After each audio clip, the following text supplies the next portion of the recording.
Morning students. Last chapter in chemistry portion is structure of the atom. So today we will start new chapter, that is structure of an atom. ठीक है? In the previous class, in the previous chapter, we studied about Dalton's atomic theory.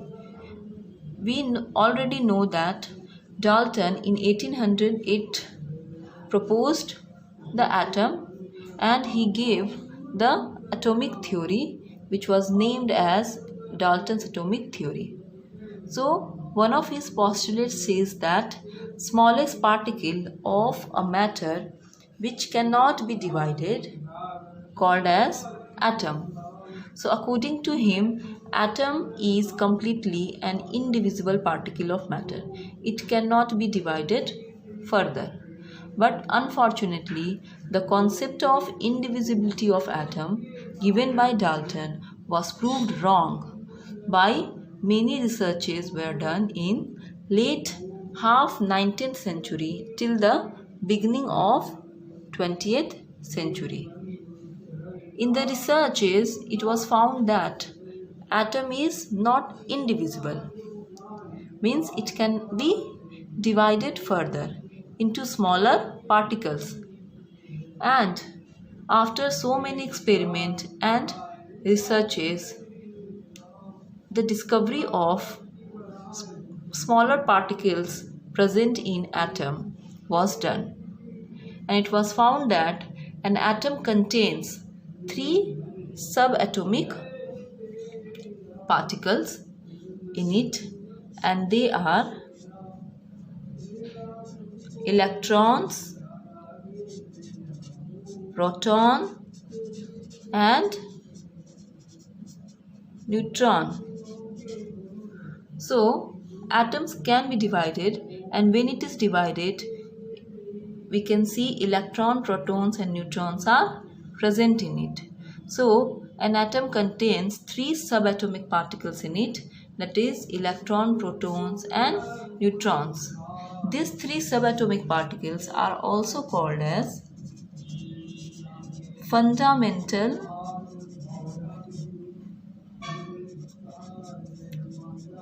particles of an atom. Okay? These are also called as fundamental particles of an atom. So if in the question it is asked, what are the subatomic particles of an atom?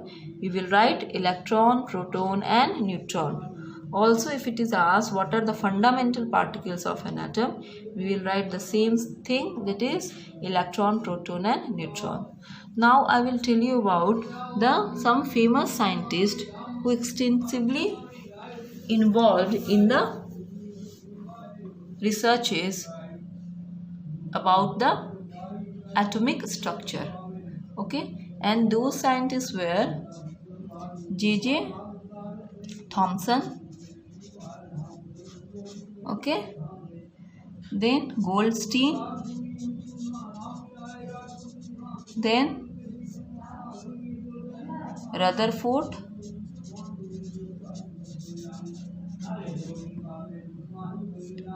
Chadwick and Bohr. Not only these scientists, but many other scientists were also involved in giving the exact picture of atom, but they studied extensively about the one or more subatomic particles. Also, they really got success in giving the exact atomic model. Okay, so these were the famous scientists. Their names are J.J. Thomson, Goldstein, Rutherford, Chadwick and Bohr. Okay, now we will see what an all topic we have to cover in this chapter. So first we will make a note of that. So first you have to study about brief study of discoveries of subatomic particles of an atom. Okay. Then properties of subatomic particles. Understood? The first is brief study of discoveries of subatomic particles of an atom. Here we will study individually the discoveries of electron, protons and neutrons. We will not go deep into the experiment that how these electron, protons and electrons are discovered, because it is not there in your syllabus, but we will have a brief explanation that who and all scientists involved in discovering these subatomic particles. Also we will study how in the experiment these subatomic particles discovered. Okay, so we will have a brief introduction, or you can say explanation of the experiment of this subatomic discovery of these subatomic particles of an atom. Okay, now the properties of subatomic particles. Here, after discovery of electron, protons and neutrons, scientists started searching and they started studying the properties of these subatomic particles. So here also we will see the properties of electron, then the properties of proton and the properties of neutrons. Okay, the third is atomic models. Okay, so in atomic models we will see there are three scientists, J.J. Thomson, Rutherford and Bohr, who gave their atomic model. Okay, so J.J. Thomson atomic model was named as J.J. Thomson atomic model. Rutherford also gave the atomic model, and his model was said as Rutherford's atomic model. And then we will see Bohr's atomic model. These three are there in your chapter to study. Okay, though there are many other atomic models given by different scientists, but these three models are the popular model. Why? Because the first attempt which was done by J.J. Thomson to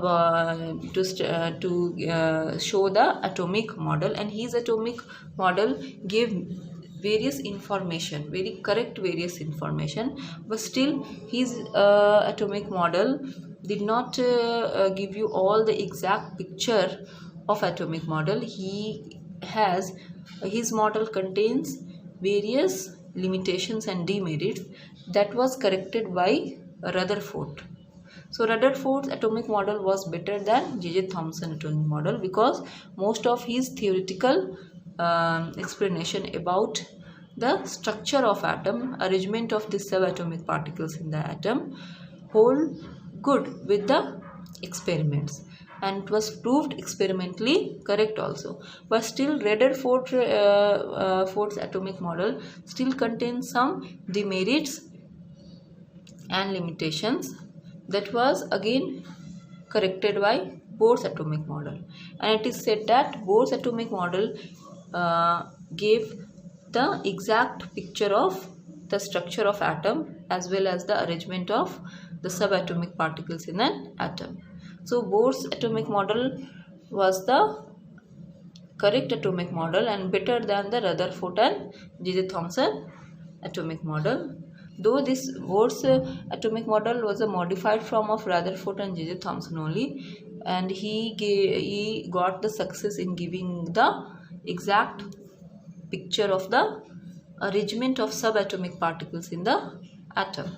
Okay, so you have to read all the three atomic models. Okay, now next is arrangement of electrons in the shell or orbit of an atom.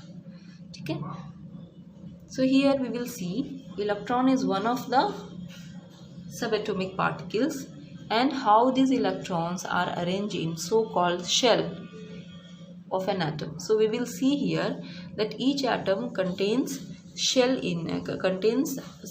certain cells or orbit in it, in which the electrons are arranged and are moving, just like in the solar system. So these things we will study also in the arrangement of electrons. The next one is, and the last one is, isotopes and isobars. So these topics are not very new for you, because previously also I have explained isotopes and isobar. In this chapter also you have to study about isotopes and as well as isobars with some more examples. So these are the things you have to study in this chapter. Okay. So before the discovery of subatomic particles, there were some activities which gave indication of electric nature of an atom. What? Electric nature of an atom. So those activities were during the study of static charges and electrolysis process. So what is static charge? You must have read about static charge in class 8 science textbook. Static charge is the imbalance of electric charge within the material or within the surface of the material. Okay, and this imbalance of the charges take place by friction or rubbing.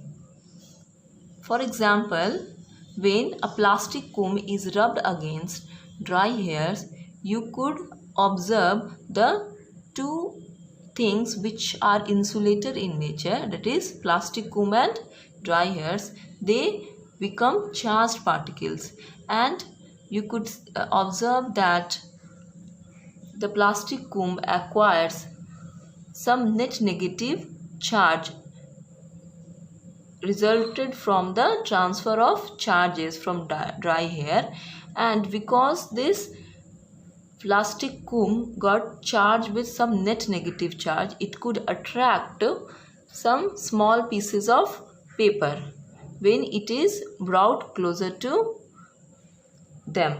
Okay, so this is about the static charges. So during the study of static charges, it indicated somewhere the electrical nature of an atom. Later it was confirmed by electrolysis process. This process also you must be knowing. Electrolysis process is a process in which chemical change take place and breakdown of ionic compound which is taken in solution form into ions take place when the electricity is supplied through them or when the electric current is passed through them. So these two activities somewhere indicated the electrical nature of an atom. However, the discovery of subatomic particle took place during the study of conduction of electricity by gases at low pressure, which was done by William Crookes. Okay, so William Crookes in 1879 studied the conduction of electricity by gases at low pressure. Because this experiment was undergone in a so-called discharge tube, that's why William Crookes named this experiment as discharge tube experiment.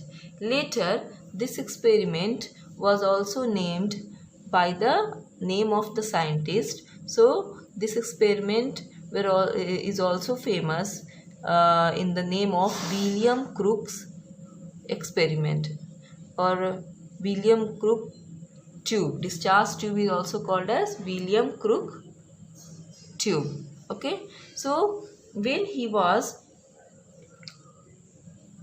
doing this experiment inside the discharge tube, he could observe the invisible rays emitted in the discharge tube, and those invisible rays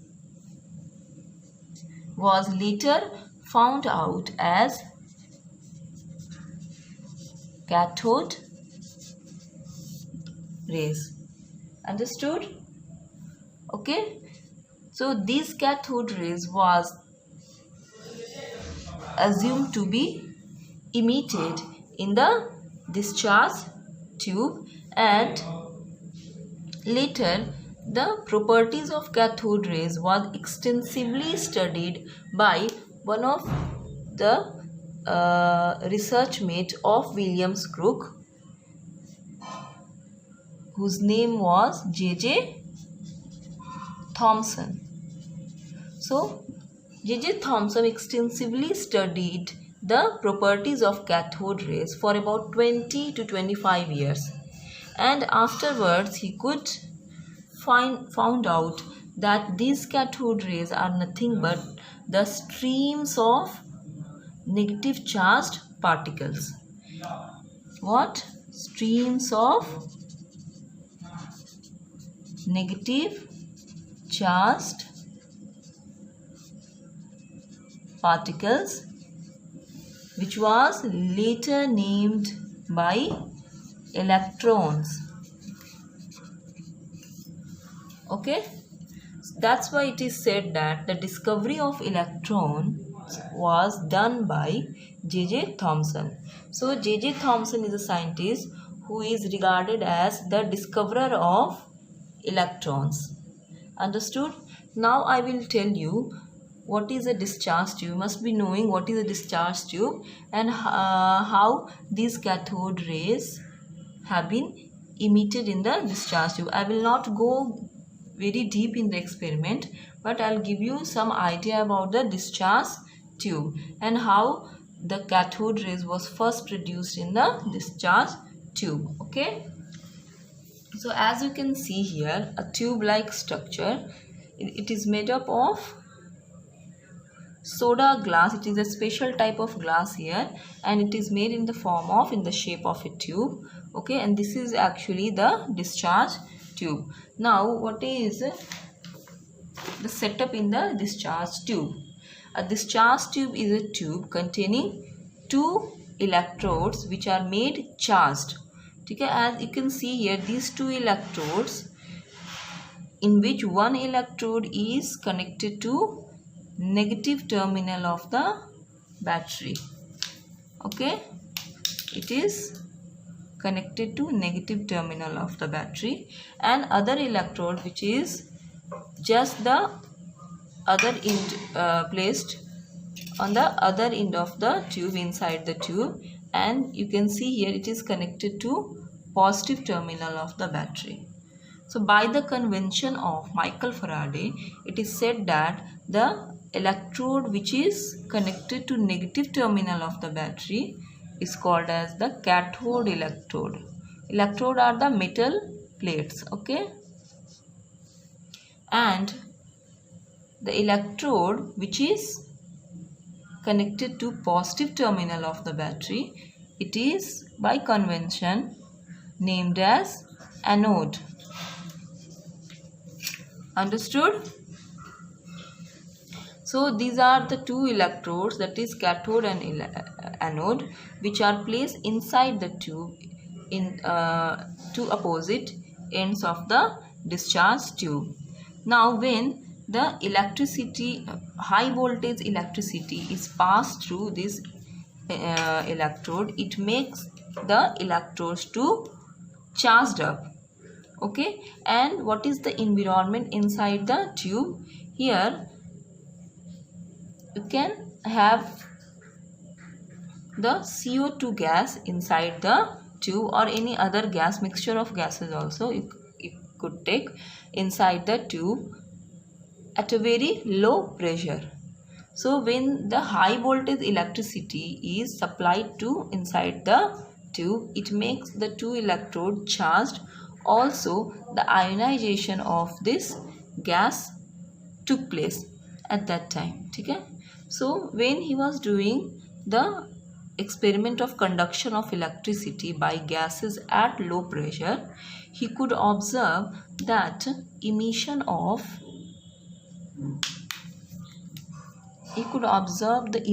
some invisible rays which are assumed to be produced from the electrode which is called cathode. Okay, and later it was found out that these rays are nothing but the streams of negatively charged particles. Okay, that is electrons. So you could see that these cathode, these are the what? Cathode rays. And why it is named as cathode rays? Because it was assumed to be produced from the electrode cathode. That's why it is called as cathode rays. Okay? So first time cathode rays was produced from the electrode cathode. The rays which were assumed, the invisible rays which are assumed to be produced from cathode, that's why the rays were named as cathode rays. Later, as I told you, J.J. Thomson with 20 years studies of cathode rays found out that they are negatively charged particles called as electrons. These negatively charged particles, streams of negatively charged particles, that is electrons, are found to be deflected towards the positive charges when these rays are passed through the electric field. Also, they are found to be deflected by magnetic field. Okay, so this is about the brief explanation of the discovery of electrons. Understood? So if it is asked in the exam that who discovered electrons, so you should write it is J.J. Thomson who discovered electrons. Now we will see the properties of electrons.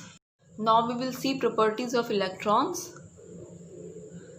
First property is electrons are one of the subatomic particles of an atom. Second, they are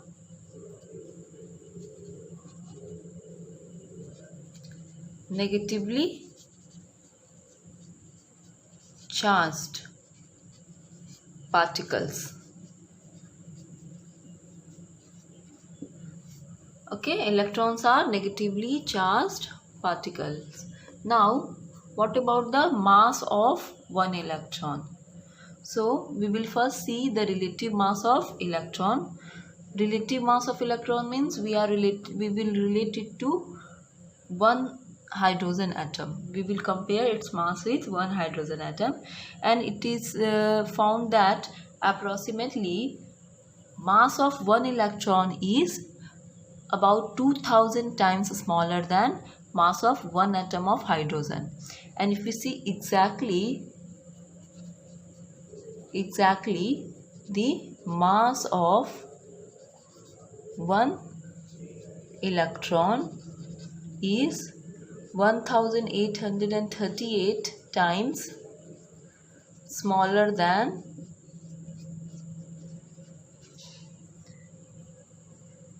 one hydrogen atom.